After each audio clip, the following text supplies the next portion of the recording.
là, on voulait avoir la version de Cavana sur l'histoire qui est sortie dans Mauricie. Là, pourquoi on ne peut pas y parler, là?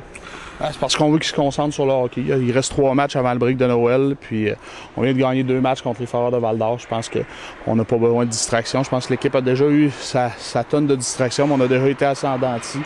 Je pense que pour Ryan, vraiment, de se concentrer sur les 3 matchs. Quand ça sera le temps et lieu, vous aurez l'occasion de jaser avec lui. On n'a rien à cacher de ce côté-là. C'est plus pour lui permettre de focusser sur son hockey. Et là, est-ce qu'on peut y parler, là? Vous voulez parler de...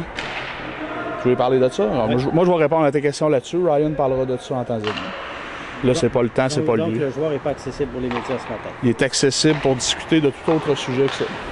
On peut discuter avec lui de n'importe quoi, des games de la fin de semaine, mais pas de ce dossier-là pour tout de suite. Et vous en dites quoi, vous autres?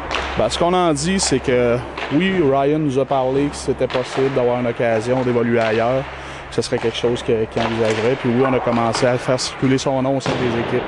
On est à l'écoute, on va discuter. Il nous a pas exigé. Il n'a pas exigé, il a demandé si c'était possible, qu'il aimerait vivre d'autres choses. Maintenant, nous autres, on a discuté avec les équipes, on a mis son nom sur le marché, puis on va voir. Ryan est au courant que c'est pas une obligation, et qu'on ne le laissera pas partir à rabais. Si jamais Ryan quitte, ça va être parce que le prix va être sur la table. Est-ce que, de mémoire, est-ce que c'est le premier qui demande à être échangé? Non, je me souviens dans le temps, entre autres, Éric Tremblay, Sébastien Laferrière étaient venus nous voir une question de temps de glace à l'époque. Ils avaient demandé si c'était possible de trouver une opportunité d'avoir plus de temps de glace ailleurs. On les avait échangés à ce moment-là au Foreurs de Val-d'Or. Quel motif il donne, Ryan, pour vous demander de ça?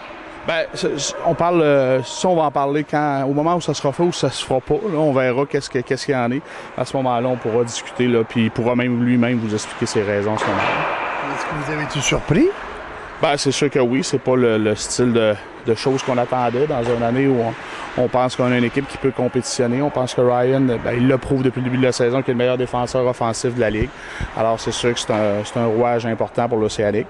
Maintenant, oui, on a été surpris, mais on a toujours dit que dans la mesure du possible, on tenterait là, de le satisfaire. Alors on verra ce qui arrivera d'ici le 6 janvier.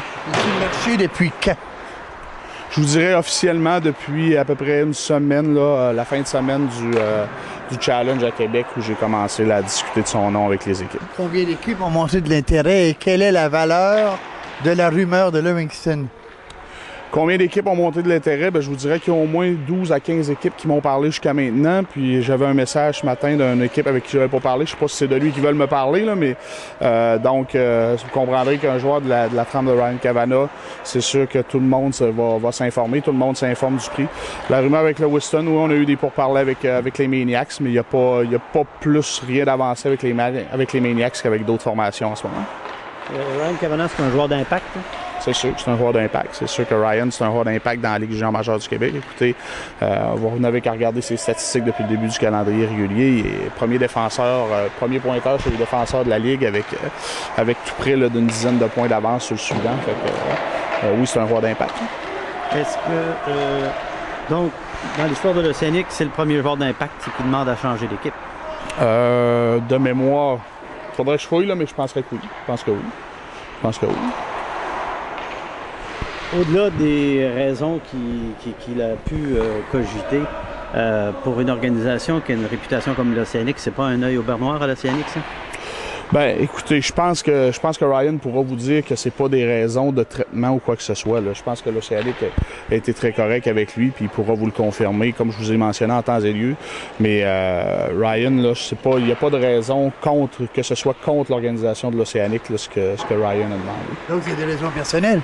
Ben, c'est ça, c'est des raisons à lui, des choses qui voudrait vivre d'autres choses, qui voudrait vivre la possibilité de vivre un autre environnement au niveau du hockey junior. Puis ça, on va lui laisser le loisir de l'expliquer là, quand comme je vous dis, le timing est peut-être pas tellement bon présentement avec on vient de gagner 2 matchs contre Val-d'Or. On est en train de sortir un peu la tête de l'eau, là. Puis on a 3 matchs à jouer contre des clubs de notre division avant de partir pour le congé de Noël. Je pense qu'on va laisser tomber leur poussière. Puis après ça, Ryan pourra là, vous expliquer ses raisons.